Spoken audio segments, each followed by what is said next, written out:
Fantastic four ఈ movie గురించి ఒక్క మాటలో చెప్పాలంటే యావరేజ్. దీన్ని ఒక గ్రేట్ మూవీ అని చెప్పలేం, అలానే ఒక వర్స్ట్ మూవీ అని చెప్పలేం. మూవీ స్టోరీ అయితే యావరేజ్ గా ఉన్న యాక్షన్ అండ్ ఫైట్ మాత్రం సీట్ లోపల కట్టి పడేస్తాయి.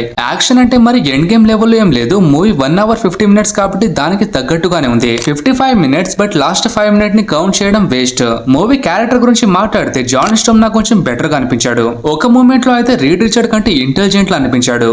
Read Richard smartest man in MCU. తనని స్మార్టెస్ట్ మ్యాన్ అని మనం ఫెయిల్ అయ్యేలా ఒక్క సీన్ లేదు మూవీలో. జూలియా గార్నర్ అయితే సిల్వర్ సర్ఫర్ రోల్ లోపల పర్ఫెక్ట్ గా సెట్ అయ్యారు. మూవీలో క్యారెక్టర్ డెవలప్మెంట్ మాత్రం దరిద్రంగా ఉంది. లో లెంత్ అవ్వటం వల్ల అన్ని స్పీడ్ గా జరిగిపోవడంతో ఏ క్యారెక్టర్ తో అస్సలు కనెక్ట్ చేయలేం. మూవీలో బెస్ట్ థింగ్ ఏదైనా ఉందంటే మాత్రం ఒకటి గెలాక్టస్, సెకండ్ విఎఫ్ఎక్స్. ఈ క్యారెక్టర్ డబ్బింగ్ కూడా పర్ఫెక్ట్ గా ఉంది. గెలాక్టస్ ని బిగ్ స్క్రీన్ పైన చూడడానికైనా ఖచ్చితంగా ఈ మూవీకి వెళ్ళాలి. మూవీలో గెలాక్టస్ ని వీక్ గా చూపించారని నాకైతే అనిపించింది. ఓకే, ఇక స్పాయిలర్స్ ఇవ్వాలండి. మూవీ అయితే యావరేజ్ గా ఉంది. జస్ట్ ఆర్డీజీ కోసం మూవీ చూడడానికి వెళ్తే మాత్రం మానేయండి. తను ఇందులో లేడు. అనవసరంగా టైం అండ్ మనీని వేస్ట్ చేసుకోనక్కర్లేదు. ఈ మూవీకి నేనిచ్చే rating 3.5 out of 5. Movie length ఇంత తక్కువగా ఉండడం నాకు అస్సలు నచ్చలేదు బ్రో.